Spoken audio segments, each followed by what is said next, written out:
Hello guys, welcome back to the channel Meenu 21। I hope आप लोग अच्छे होंगे। गाइस ठंडियाँ आ गई तो देखिए कैप दिख रही है। अभी मैं हाट से आ रही हूँ और ठंडियाँ आ गई तो ठंडियों की शॉपिंग भी ज़रूरी है। और ये देखिए मैंने सूट खरीदे हैं, बहुत सुंदर लग रहा है। ये देखिए, ये एक है और एक ये है। ये सूट, ये देखिए। मम्मा इसको वो अंडे का दे दो।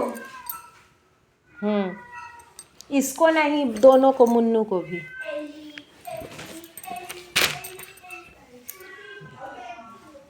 ये दो सूट मैंने लिए हैं, अभी मैं स्टिचिंग के लिए दूंगी। और मेरे पास ना मस्टर्ड नहीं था।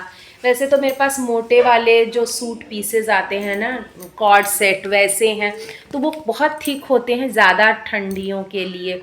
और मैं सोच रही थी ना फिटिंग का सूट सिलवाऊंगी तो अच्छा लगता है, जैसे खूब अच्छी सी स्टाइल का। तो चलिए स्टिचिंग करने के लिए कल मैं जाऊंगी नगला, जहाँ हम लोग पहले रहते थे ना, वहाँ पे एक टेलर है, अच्छा सूट सिलता है, तो उसके पास जाऊंगी और सिल जाएगा तो आप लोगों को दिखाऊंगी कि कैसा लगता है। वैसे तो मुझे ये दोनों कलर, ये भी गाइस मुझे ये वाला कलर भी बहुत सुंदर लग रहा है। देखिए ये ना, ये मेरे ऊपर अच्छा भी लग रहा है। और एक ये देखिए, ये भी बहुत सुंदर लग रहा है गाइस। चलिए चलते हैं, खाना पीना बनाते हैं। 7:30 बज गए और कल की तैयारी करनी है। कल से फिर से स्कूल खुल गए हैं बच्चों के। Hello guys, good morning, welcome back to the channel. और अभी मॉर्निंग हो रही है, बच्चे गए स्कूल और हम लोग का ब्रेकफास्ट बन रहा है। मैं बना रही हूँ पोहा। तो गाइस देखिए, मूंगफली मैं फ्राई कर रही हूँ। इसी में ना बच्चों की भुजिया बनाई थी, दिखाती हूँ बैक कैमरे से। इसी कढ़ाई में ना मैं आलू की भुजिया बच्चों की बनाई थी, तो उसी में मैं पोहा बना दे रही हूँ। तो ये मूंगफली फ्राई कर रही हूँ, फिर उसके बाद ये प्याज मैंने लिए हैं, फिर प्याज और बाकी सब जो डालूँगी। अभी मटर नहीं आ रहे हैं। और चलिए फटाफट से पोहा बनाते हैं। और बज रहे हैं 9:30। फटाफट से ये बनाते हैं, फिर ढेर सारा काम घर का साफ़ सफाई करना है। तो और मुन्नी की भी तबीयत सही नहीं है, तो मैंने हॉल में ना, लिविंग रूम जो है उसमें मैंने झाड़ू मार दिया है। बाकी जगह वो बोली मैं झाड़ू लगाऊंगी। और कपड़े वॉश किए थे ना, वो सब धूप में डाली हूँ। आज ना बादल जैसा है, धूप भी हो रही है, छाया भी हो जा रही है, बहुत कड़क धूप नहीं है, इसीलिए आज कोहरा भी नहीं था। आई होप कि अब ठंड बढ़ने वाली है। तो गाइस कल के कपड़े हैं, सूख चुके हैं, तो इनको मैं तह करने आ गई। ठंडियों में ना गाइस कपड़े भी बहुत ज़्यादा होते हैं, एक एक लोगों के, मतलब पहने हुए भी रोज़ वॉश करिए ना तो बहुत ज़्यादा हो जाते हैं कपड़े। और कुछ गर्मियों के कपड़े हैं जो मुझे रखने हैं। और देखिए मैं लेके आई कपड़े, और उनकी जो कमर वाला पोर्शन होता है ना, बच्चों का भी पॉकेट की वजह से कुछ कुछ सूखे ही नहीं हैं। ये मुझे टच करी तो मुझे गीला सा लग रहा था, तो मैं उधर रख दी हूँ कि मतलब फैलाऊँगी अभी। तो कपड़े इतनी ज़्यादा हो गए ना कि तह करने में भी सोचना पड़ता है कि हाँ, इतना सारा कपड़ा। और इस बेडरूम में मैंने पूरा फैला, मतलब लेके आई थी मैं धूप से और रख दी थी। और गर्मियों के भी कपड़े जो हैं उनको मैं आयरन करके रखूँगी, क्योंकि फिर ना वो सिलवटें पड़ जाती हैं और फिर रखिए तो वो वैसे ही हो जाता है। इसीलिए घर में तो मैं आजकल वुलन सूट ही इस्तेमाल कर रही हूँ, यूज़ कर रही हूँ। बच्चों के भी इनर वगैरह सब निकल गए हैं और काम भी बढ़ गया है बहुत ज़्यादा गाइस ठंडियों में ना। मतलब सुबह का टाइम तो पता ही नहीं चलता, इतना जल्दी बीत जाता है। सुबह उठिए, बच्चों के ब्रेकफास्ट, अपने ब्रेकफास्ट, नहाना धोना, इन्हीं सब में ना 12 बज जाता है। फिर 12 बजे से लंच की तैयारी, प्रिपरेशन हो जाती है। बहुत ज़्यादा काम बढ़ गया है। और ठंडियों में क्या होता है ना, बच्चे दोपहर में सोते भी नहीं हैं। और गाइस ठंडियों में अगर आप थोड़ा भी सो लीजिए ना, तो मतलब जैसे सर भारी और मतलब थकान सी, और मुझे तो छींक आने लगती है। बच्चे भी आजकल आते हैं तो मतलब नहाना धोना खाने पीने में ही 3 सवा 3 हो जाता है। फिर बोलते हैं अब सोएंगे नहीं, क्योंकि 4 बजे वो लोग खेलने निकल जाते हैं। आजकल दिन छोटे होते हैं ना, तो जल्दी ही खेल के जल्दी ही आना होता है। तो इसीलिए जल्दी ही निकल जाते हैं। और गाइज़ आप लोग बताइएगा आप लोगों को क्या ठंड आई कि नहीं है अभी, क्योंकि अभी बनारस मेरी सासू माँ से बात हुई थी ना, तो वो बता रही थी कि अभी तो वहाँ फ़ैन चल रहा है दिन में, और एज सच मतलब अभी ठंडियों के कपड़े भी नहीं निकले हैं।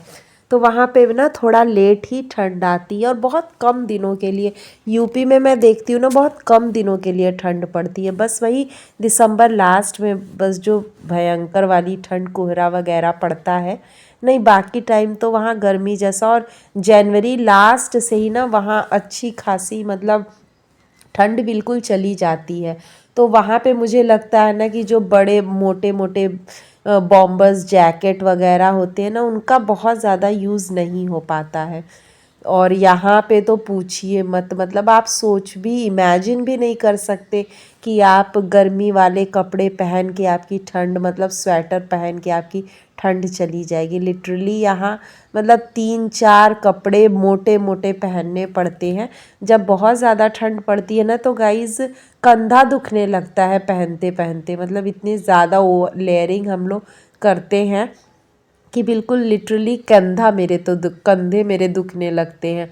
और नहाने के लिए भी सोचना पड़ता है, क्योंकि जब धूप नहीं निकलती है ना तो बहुत मुश्किल होती है। इवन कपड़ों को भी सुखाने में बहुत दिक्कत होती है, क्योंकि आप कितना भी उसको ड्राई कर लीजिए मतलब वो बात नहीं आती। वो सोंधापन जो सन से मिलता है ना, वो एक अलग ही बात होती है। और ठंडियों में इतने ज़्यादा कपड़े हैं मोटे मोटे होते हैं कि बिना सन के ना वो अजीब सी उसमें स्मेल सी आ जाती है।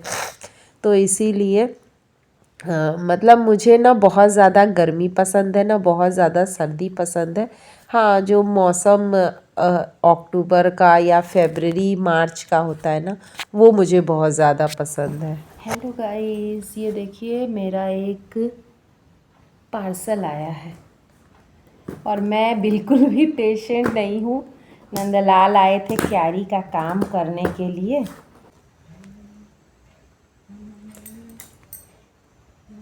गाइस मेरा एनिवर्सरी मंथ है ना, तो मैं हमेशा कुछ ना कुछ मतलब ले रही हूँ। अभी मेरे हस्बैंड ने मुझे एक साड़ी दिलाई है और एक पर्स हैंड बैग बोले हैं, काफ़ी प्राइसी है, ये मैंने लिया है।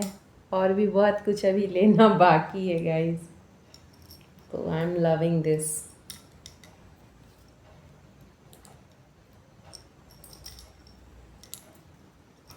मुझे लगता है ना गाइस, हर चीज़ को ना अच्छे से एंजॉय करना चाहिए, ये नहीं कि छोड़ो या बाद के लिए कुछ नहीं, अभी जो है उसको एंजॉय करो। लवली। फिर गाइस मैं ना कपड़े आयरन कर दी थी, क्योंकि कपड़े धुलने के बाद ना कॉटन के कपड़े अजीब से हो जाते हैं, सिकुड़ से जाते हैं, और रखना था तो मैं सोची आयरन करके रखूं। तो यहाँ पे मैंने आयरन कर दिया, मुझे पूरे 1-1.5 घंटे लगे थे। और ये गाइस मैं नेक्स्ट डे आप लोगों से मॉर्निंग में मिल रही हूँ। आज मुझे ना बेडशीट चेंज करनी थी और पिलो कवर्स भी सारे चेंज करने थे, तो इसीलिए मैं निकाल रही हूँ। और अब ना जैसे कि मैं रोज़ रोज़ बेडशीट नहीं चेंज करती, मैं हफ्ते में एक दिन ना तीनों रूम के बेडशीट एक साथ मैं वॉश कर देती हूँ, तो सही रहता है। और मतलब डे वाइज नहीं, जब भी मुझे लगता है कि हाँ गंदा हो गया, 1 हफ्ते हो गए हैं तो चलो इसको वॉश कर देते हैं, तो वही मैं क्यों। और अब मेरे बगल में पड़ोस में ना आंटी आ गई थी, तो मैं उन्हीं के संग बैठ गई थी और वो धूप में ही बैठी थी। तो आज मेरा नहाना थोड़ा सा डिले हो गया, क्योंकि कोई अभी मुन्नी काम ही कर रही थी, मतलब झाड़ू लगा रही थी, तभी आंटी आ गई थी। तो वो अयोध्या से हैं, तो फिर मैं बैठ गई उन्हीं के पास, क्योंकि अब अच्छा नहीं लगता है ना। और मेरे हस्बैंड तुरंत ही गए थे तो नहा भी नहीं सकती थी, फिर मैं आंटी से बात करने लगी। और फिर मतलब 1 बज गया था आंटी जब गई, तो उसके बाद मैंने कपड़े धुलने में लगा दिए, मतलब कपड़े धुलने के लिए निकाल दी। और फिर उसके बाद मैं खाना बनाने चली गई, और फिर मैं उसके बाद सोची कि ये सब काम कर लूँ, क्योंकि बच्चे भी आ जाएंगे, तब उसके बाद ही मैं नहाऊंगी। अब जब लेट हो गया है, क्योंकि 12 बज गया तो पूजा तो कर नहीं सकते थे, तो मैं सोची ये सब काम कर लेते हैं, खाना भी फिनिश कर लेते हैं, फिर उसके बाद ही मैं करूँगी। तो गाइज़ ये था मेरा आज का व्लॉग। आई होप आपको अच्छा लगा होगा। अगर अच्छा लगा तो लाइक शेयर ज़रूर करिएगा, और अगर मेरे चैनल को पहली बार देख रहे हैं तो सब्सक्राइब करना बिल्कुल मत भूलिएगा। मिलते हैं नेक्स्ट व्लॉग में, तब तक के लिए स्वस्थ रहिए, मस्त रहिए, and thank you for watching. Bye.